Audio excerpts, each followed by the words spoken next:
5 ವರ್ಷ ಬಂಡೆ ರೀತಿ ಕಾಂಗ್ರೆಸ್ ಸರ್ಕಾರ ಇರುತ್ತೆ. ಸಿಎಂ ಬದಲಾವಣೆ ಬಗ್ಗೆ ನಾನು ಮಾತನಾಡೋದಿಲ್ಲ. ಇದು ಲಕ್ಷ್ಮೀ ಹೆಬ್ಬಾಳ್ಕರ್ ಮಾತು. ಟಿವಿ9 ಜೊತೆ ಎಕ್ಸ್ಕ್ಲೂಸಿವ್ ಆಗಿ ಮಾತನಾಡಿದ್ದಾರೆ ಲಕ್ಷ್ಮೀ ಹೆಬ್ಬಾಳ್ಕರ್. ನಮ್ಮ ಪ್ರತಿನಿಧಿ ಸುನಿಲ್ ಮಾತನಾಡಿಸಿದ್ದಾರೆ ಸಚಿವೆಯನ್ನ. ಕೇಳೋಣ ಬನ್ನಿ. ಸಚಿವರಂತ ಲಕ್ಷ್ಮೀ ಹೆಬ್ಬಾಳ್ಕರ್ ನೇರ ಅವರನ್ನು ಮಾತಾಡಿಸ್ತಾ ಹೋಗ್ತೀನಿ.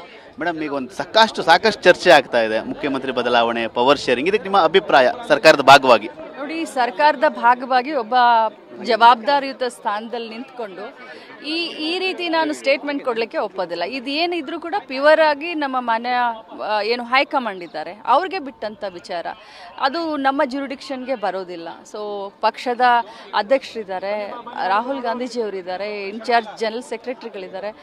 ನಾವು ಪಕ್ಷದ ಶಿಸ್ತಿನ ಸಿಪಾಯಿಗಳು. ಪಕ್ಷ ಏನು ಹೇಳುತ್ತೋ ಅದನ್ನು ಕೇಳ್ತೀವಿ, ಏನು ಹೇಳುತ್ತೋ ಅದನ್ನು ಮಾಡ್ತೀವಿ. ನೀವು ಸಚಿವರಾಗೆ ಪಕ್ಷದ ಶಿಸ್ತಿನ ಸಿಪಾಯಿ ಅಂತಿದ್ದೀರಿ, ಆದರೆ ಶಾಸಕರು 2.5 ವರ್ಷ ಆದಮೇಲೆ ಬದಲಾಗುತ್ತೆ, ಡಿ.ಕೆ. ಶಿವಕುಮಾರ್ ಅವರಿಗೆ ಮುಖ್ಯಮಂತ್ರಿ ಕೊಡಲೇಬೇಕು ಅಂತ ಬಹಿರಂಗ ಹೇಳಿಕೆಗಳನ್ನ ಕೊಡ್ತಾ ಇದ್ದಾರೆ. ನೋಡಿ, ಈಗಾಗಲೇ ಮಾನ್ಯ ಡಿ.ಕೆ. ಶಿವಕುಮಾರ್ ಅವರು ನಮ್ಮ ಪಕ್ಷದ ಅಧ್ಯಕ್ಷರು ಕೂಡ ಹೌದು. ಅವ್ರು ಈಗಾಗಲೇ ನಾನು ಮಾಧ್ಯಮದಲ್ಲಿ ನೋಡಿದೆ, ನೋಟಿಸನ್ನು ಜಾರಿ ಮಾಡಿದ್ದಾರೆ. ಒಬ್ಬರಿಗೆ ಅಂತ ಅಲ್ಲ, ನಾವು ಪ್ರತಿಯೊಬ್ಬರಿಗೂ ನಾನು ಹೇಳಲಿಕ್ಕೆ ಬಯಸ್ತೇನೆ, ಪಕ್ಷ ಭಾಳಷ್ಟು ಕಷ್ಟಪಟ್ಟು ಇಡೀ ಕರ್ನಾಟಕ ರಾಜ್ಯದ ಮತದಾರರ ಆಶೀರ್ವಾದದಿಂದ 136 ಜನ ಆರಿಸಿ ಬಂದು ಈಗ ಅಧಿಕಾರದಲ್ಲಿದ್ದೀವಿ. ಸೊ ನಾವು ಏನೇ ಮಾತುಕತೆ ಇದ್ರು, ನಮ್ಮ ಮನದಾಳದ ಮಾತು ಏನೇ ಇದ್ರು ಕೂಡ ಪಕ್ಷದ ಚೌಕಟ್ಟಿನಲ್ಲಿ ಆಗಬೇಕನ್ನೋದು ನನ್ನ ಆಸೆ.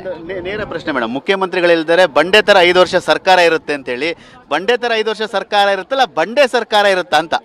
ಮುಖ್ಯಮಂತ್ರಿಗಳು ಏನು ಹೇಳಿದಾರೋ ನಾನು ಅದರ ಒಟ್ಟಿಗೆ ಇದ್ದೀನಿ. ಬಂಡೆ ಥರ ಕಾಂಗ್ರೆಸ್ ಪಕ್ಷದ ಸರ್ಕಾರ 5 ವರ್ಷ ಇರುತ್ತೆ. Thank you madam. ಇದಿಷ್ಟು ಸಚಿವರಂತ ಲಕ್ಷ್ಮೀ ಹೆಬ್ಬಾಳ್ಕರ್ ಅವರ ಮಾತು. ಏನೋ ಈ ರೀತಿಯಾದ ಬಹಿರಂಗ ಹೇಳಿಕೆಗಳನ್ನ ಯಾರೂ ಕೂಡ ಕೊಡಬಾರ್ದು. ಬಂಡೆ ಥರ 5 ವರ್ಷ ನಮ್ಮ ಕಾಂಗ್ರೆಸ್ ಸರ್ಕಾರ ಇರುತ್ತೆ ಅನ್ನೋ ಮಾತೆಂದೇ ಮುಖ್ಯಮಂತ್ರಿಗಳೆಂದರೆ ಅದು ಇರುತ್ತೆ ಅನ್ನೋ ಮಾತನ್ನು ಕೂಡ ಸ್ಪಷ್ಟವಾಗಿ ಲಕ್ಷ್ಮೀ ಹೆಬ್ಬಾಳ್ಕರ್ ಹೇಳ್ತಾ ಇರೋದು. ಕ್ಯಾಮ್ರಾ ಮಂಜು ಜೊತೆ ಸುನಿಲ್, ಟಿವಿ9 ಬೆಂಗಳೂರು.